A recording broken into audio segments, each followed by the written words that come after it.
Non, mais c'est tout ce que j'aime, moi. Je trouve que c'est la vraie noblesse d'un acteur, de pouvoir accueillir des formes, des gens aussi, des partenaires très différents, de tout type, sans aucune prévision, ne serait-ce qu'esthétique, morale.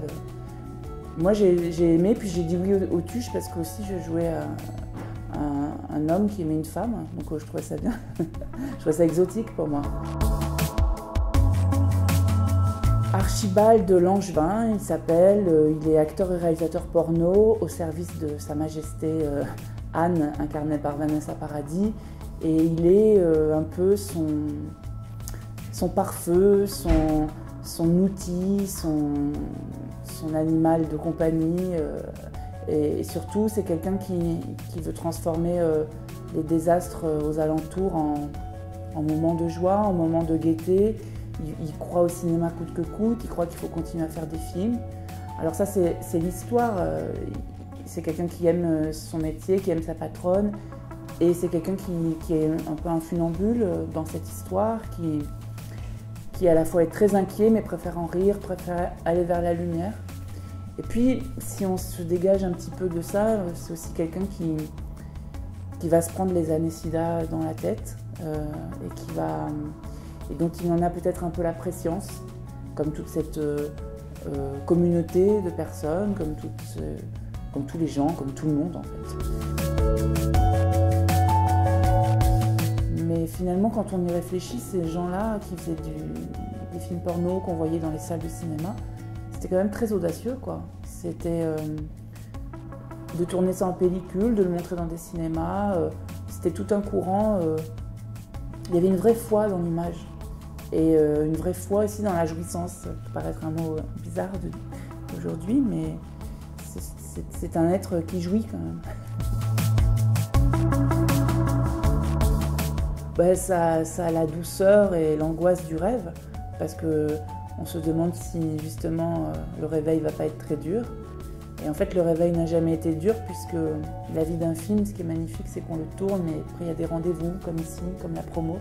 Et avoir des rendez-vous avec Vanessa, pour moi, c'était vraiment un des grands rêves de ma vie intime. Et elle est vraiment à la hauteur des projections que j'avais la concernant. Et c'est une partenaire d'une grande loyauté, d'une grande écoute, grande concentration. J'aime bien ce mot d'accueil qui accueille aussi toutes les hétérogénéités sans juger. C'est quelqu'un qui ne se protège pas tant que ça. Et ça, j'adore.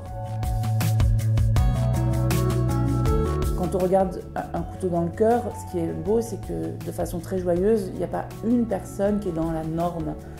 Et en même temps, ils sont regardés avec tant d'amour et tant de normalité, que je trouve que c'est là, aujourd'hui, ce qui me reste de Cannes, c'est cette sensation d'avoir fait un acte poétique, je dirais.